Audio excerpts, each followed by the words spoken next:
Chapter 19. Day 3, Friday. The following morning, she quickly made herself some toast and jam to go with her coffee. She walked out the door 20 minutes later. She wanted to get to Nan first thing. Leaving Goliath sitting on the front railing, completely disinterested in where they were walking, Doreen led the way to Nan's retirement home apartment, Thaddeus riding on her shoulder and Muggs strolling at her side. With still a block to go, she grabbed her phone and called her grandmother. "Nan, you there?" "Of course I am, dear," she said in a gentle tone full of exasperation. "Where else would I be?" "We're walking toward you." "We're a couple minutes away," Doreen said with a big smile. It was so hard to believe Nan would be mixed up in anything like murder. She just couldn't be. It wasn't possible. "Oh, that's delightful. I just made a full pot of tea. I must have known company was coming." Doreen laughed. "You're a psychic now?" "Wouldn't that be lovely if I were?" Doreen shook her head and ended the call, pocketing her phone. She wasn't sure how to broach the subject of the photos. Nan's life was so very different than Doreen's had been. But anybody who had lived as many years as Nan had must see life from a whole different perspective. "Just look at me." In the last 6 months, everything had changed for her. Imagine if she had survived what Nan had gone through. She'd been married a long time ago, had a son, only to have her husband die soon after. When Nan had married again, her second husband died as well. Then she had decided marriage wasn't for her, and had traveled the world. Sure, her son had been Doreen's father. But her parents split up when Doreen was little, her father dying soon after. Yet Doreen's mom had been friends with Nan before she had married Nan's son, and their friendship had continued afterward for Doreen's sake. Doreen, as a child, had spent a lot of time with Nan. Doreen's mother wasn't the maternal type, but enjoyed living a singles tennis club life. She'd remarried twice since then, and had distanced herself a little more each time from her motherhood role, but that was okay because Nan took over being a true mother to Doreen. When Doreen had gone off on her own, she'd missed Nan. But as Doreen had built a life with her husband, it became easier and easier for her to acclimate to her mother's lifestyle. Her new life quickly filled with new people, new experiences, as her husband's ever-increasing control of Doreen's world worked to separate her from everything and everyone from her past, except for those things and people he knew and wanted in her life. She didn't blame him entirely. She'd been young and naive and so wanting to please. But over time, her previous life and the people in it had drifted farther away. Now there was no need to let go. Doreen needed somebody. Nan needed somebody. And they were gravitating toward each other again.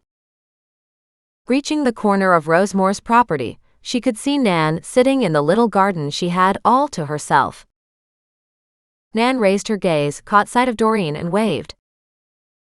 Muggs started to bark. Yes, that's Nan.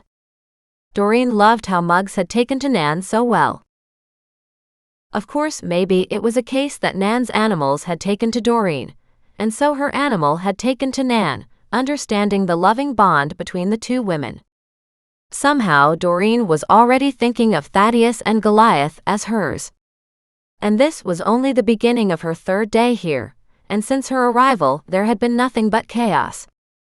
Maybe the animals clung to the familiar face of the person who was in residence. Maybe they didn't give a crap who was there as long as somebody was feeding them. How fickle animals were. She glanced at Muggs and wondered. Muggs, if I were gone, would you just take to the next person? He barked. She took that as a yes. She rolled her eyes, let him off the leash, and watched as he ran toward Nan. She stood away from the table and bent to give him a big greeting. Once again, Doreen crossed the grassy lawn, breaking one rule, and also knowing she wasn't allowed to bring the animals here either. Yet she felt less criminal, because she was doing something, for once, that was against the rules, yet was doing a lot of good for an 80-something-year-old lady.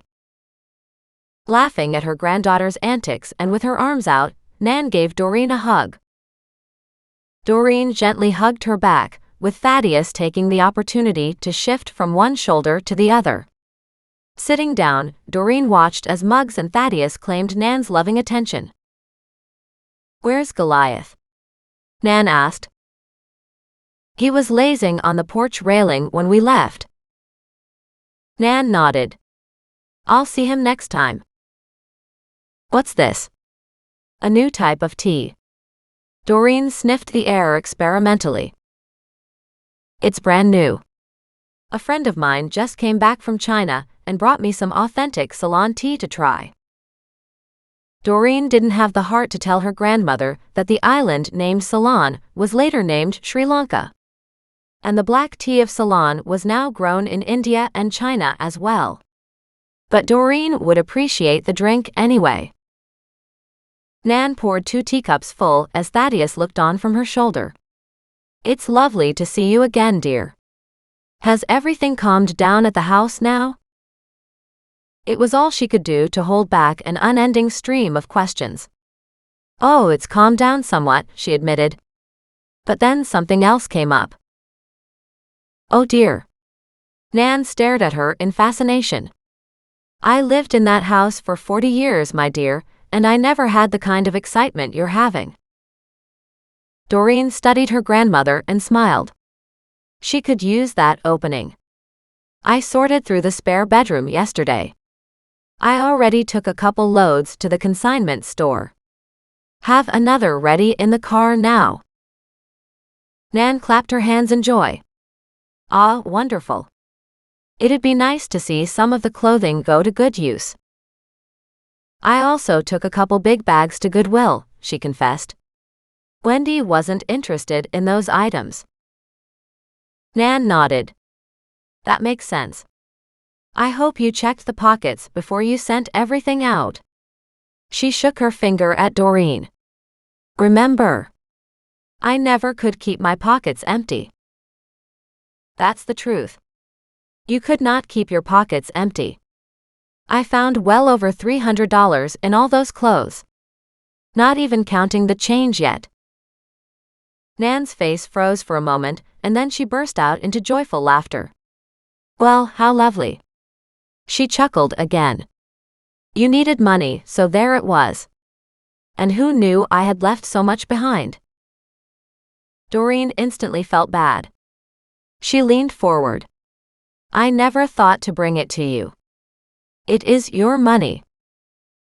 Nan lifted a hand and waved it at her. "I told you everything in the house is yours, my dear. I already have enough for my needs." "And what about your wants?" Doreen asked softly. "Is there anything you want? You can't spend your entire life only looking after your needs. Is there anything you want just because it's pretty or makes you smile? What about a book from your favorite author? Or a new bedding set? How about a holiday?" A quiet silence followed as Nan contemplated something. Doreen had trouble deciphering the look on her grandmother's face. But she waited. Nan said in a gentle voice, "My dear, I've already lived well over twice as long as you have. I've had lots of wants taken care of, but now the only thing that matters is making sure your needs are met. I have very few needs in this world." There was such a sad element attached to that statement. Doreen tried to understand, but it was hard. She settled back and picked up her tea and took a sip. The tea was wonderful, full-bodied, and it was just the perfect drinking temperature. She cupped her hands around the teacup to absorb some of the warmth. "This tea is lovely." Nan agreed. "It is. I've been enjoying it." After that, they shared little conversation as Doreen contemplated her grandmother's words. She took a deep breath. "Nan, because I found so much stuff hidden all around in your clothing and drawers, I made sure I did a thorough search of the room, cleaning it out, you know." Nan nodded and waited. I even flipped the mattresses." Nan stared at her in amazement. "Oh my goodness. I wouldn't even be strong enough to do that." And Doreen sat there with that truth staring at her. Of course Nan wouldn't. Even 30 years ago, she wouldn't have been able to. Nan was tiny. Doreen doubted Nan could pick up 20 pounds.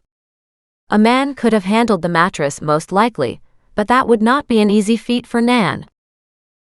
Doreen shook her head. "I didn't think of that before." Nan leaned forward.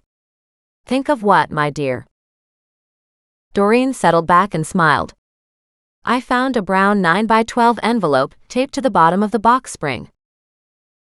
"Oh my, this is getting interesting. What was in it?" Doreen explained about the contents, including the white powder and the newspaper article and the pictures of the dead man from 30 years ago. She studied her grandmother's face intently, looking for any sign of foreknowledge of the package. But Doreen saw nothing but sheer astonishment in Nan's expression. "What a delightful mystery." She shook her head. "And in my spare bedroom." She sat back with her tea, staring at it for a long moment. Almost as if looking down the tunnel of time and seeing if it would give her the answers she needed. Then she looked up and said, "I wish I had seen the pictures of the man." "Oh," Doreen said. She quickly pulled her phone from her pocket. "I didn't even tell Mac I did this." She lowered her voice to a hushed tone. "It just seemed important that I remembered the dead man's face."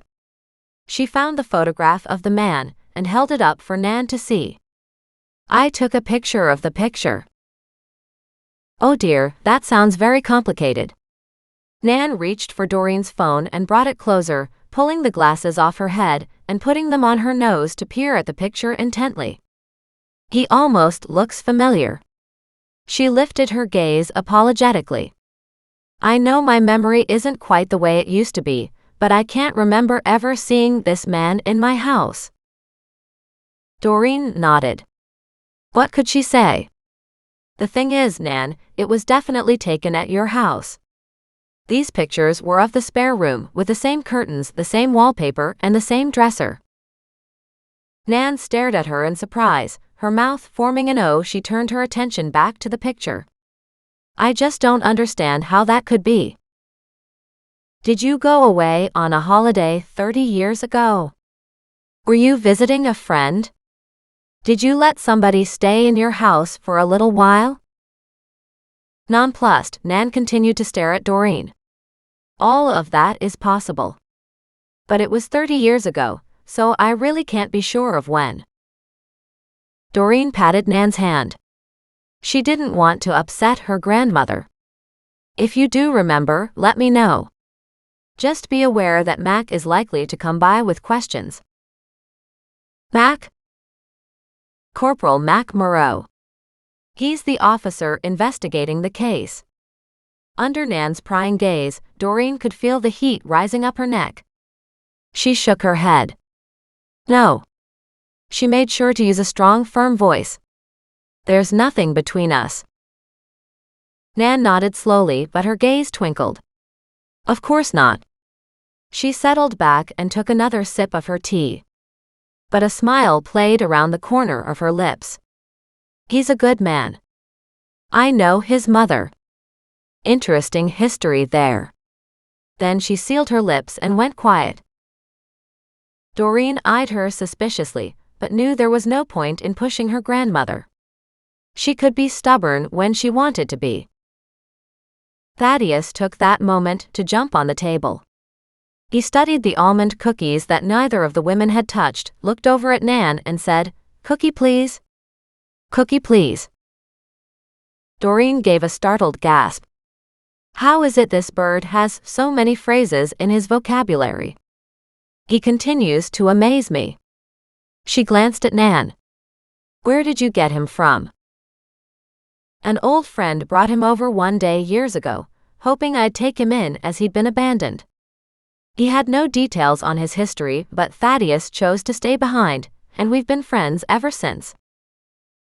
Amazing, Doreen said, eyeing Thaddeus in a different light. He's very smart. Thaddeus gave a weird chirp and pecked at the closest cookie. It's not just that he has all these words, Nan said gently, but the way he puts them together so they make sense. Well, sometimes it's downright freaky.